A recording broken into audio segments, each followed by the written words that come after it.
Good day, everyone. I'm Triciah Ortiga, and Evangeline Cañelas. and we are excited to tell you the story about the Merchant's Tale.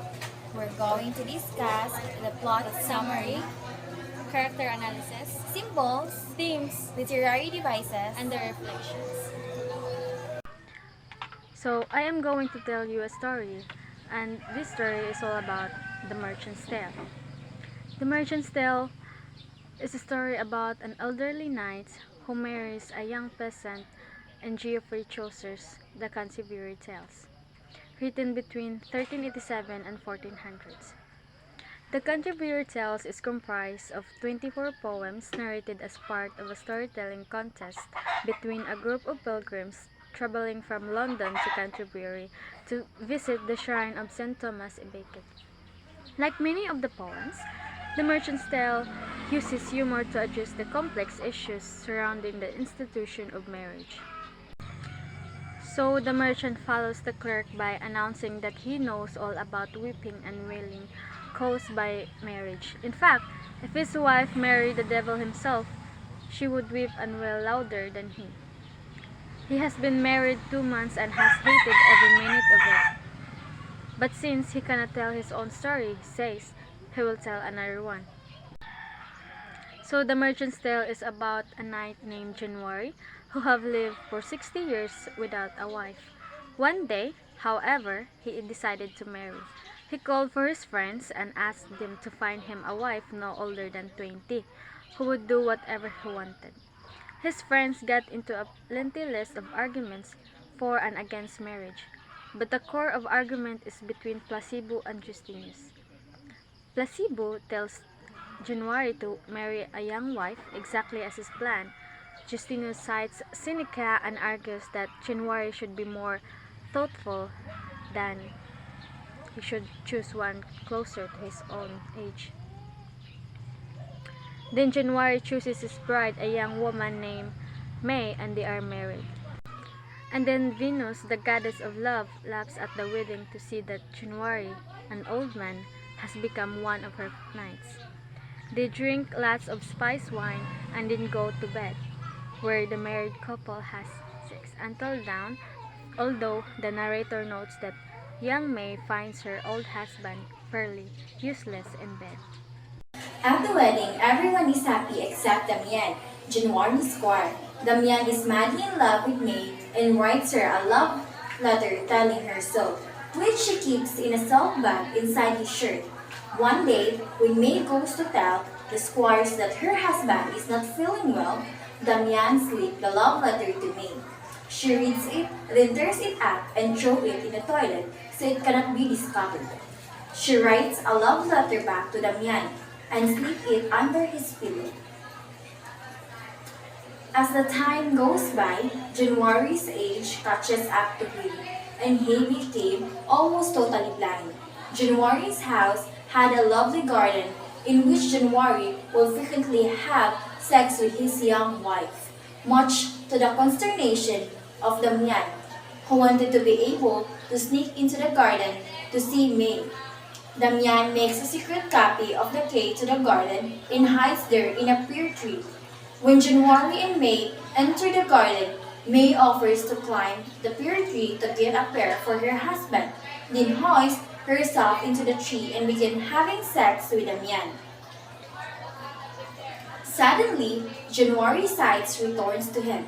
He spies May and Damian having sex in the tree and demands to know what they are doing up there.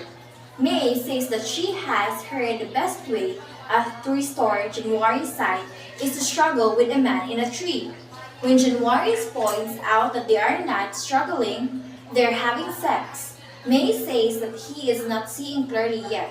She persuades January that he didn't see what he thought he saw, and January rejoices at having regained his sight.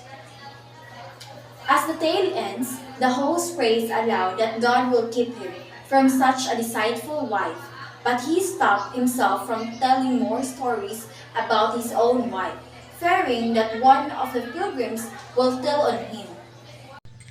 So let's talk about the character analysis, and let's dive into January.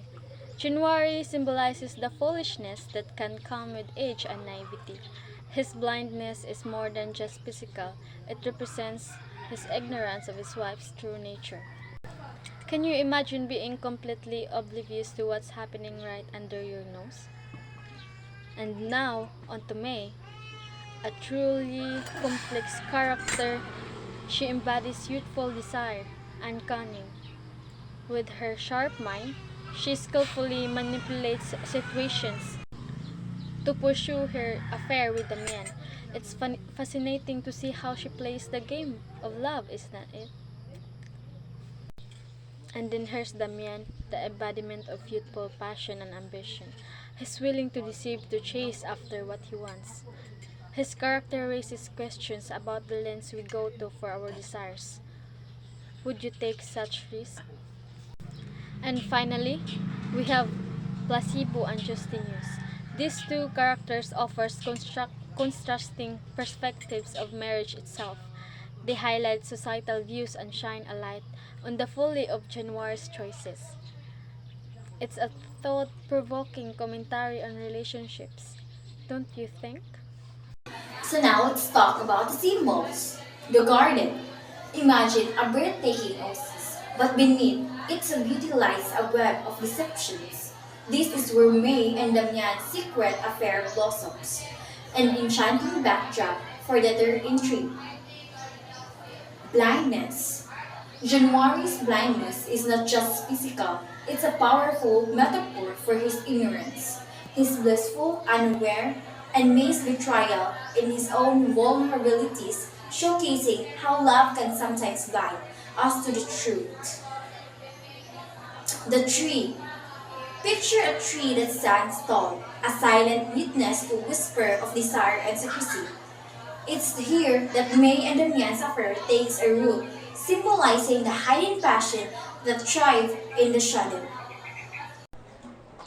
So, let's dive into themes. The themes of the story, The Merchant's Tale.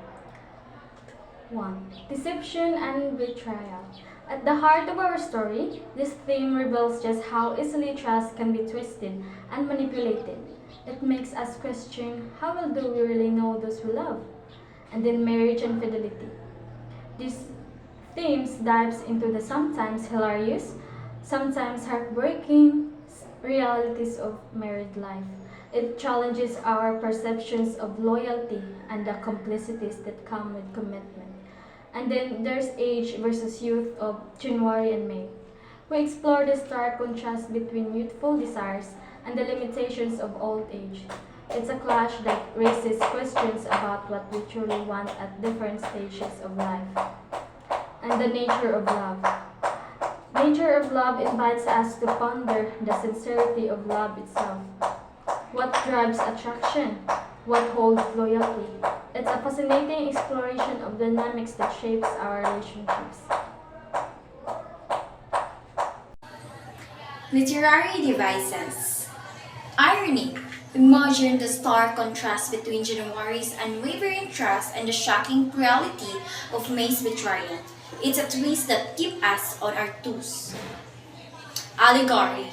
Each character and situation serve as a mirror, reflecting broader societal themes about marriage and fidelity. They are not just individuals, they symbolize our collective struggles. Dialogue. Pay attention to the conversations. They reveal character motivation and sprinkle humor throughout, amplifying the story's situational irony. Imagery. The rich description paint a vivid picture, immersing us in a world where beauty and deception dance hand in hand. It's not just a setting, it's a character in its own right. And let's go lastly, the reflection of the story. Here, Chaucer takes us on a roller coaster ride through love, trust, and the ups and downs of marriage. January, the unsuspecting husband, blissfully blind to the chaos brewing right under his nose. And then there's May and Damian, the ultimate schemers who turn romance into a game of cat and mouse. This tale is not just a comedy, It's a story reflecting our own relationships, reminding us that misunderstandings and deceit can lurk in the shadows of even the best partnerships. But don't worry, Chaucer sprinkles in humor that keeps us chuckling while we ponder serious issues. So sit back, enjoy the ride, and let's dive into the entertaining chaos of love and loyalty.